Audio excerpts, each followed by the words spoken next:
How to install and manage LUTs in Kdenlive. First of all, open your Kdenlive project and make sure your video clip is placed on the timeline. Next, select the clip you want to color grade by clicking on it. Then, go to the effects panel and search for Apply LUT.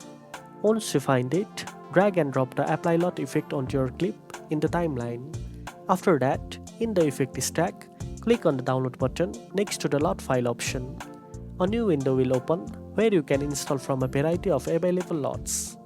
Tap on Install to download the LUT. Once it's downloaded, you will find the new LUT listed in the drop-down menu under the LUT file section. Simply select the LUT you want and it will be immediately applied to your clip. Also, you can apply, manage and install different LUTs to different clips by repeating the same steps. And that's it. Now you know how to install and manage LUTs in Kdenlive. If you found this video helpful, don't forget to like, share and subscribe for more editing tips. Thanks for watching and I'll see you in the next one.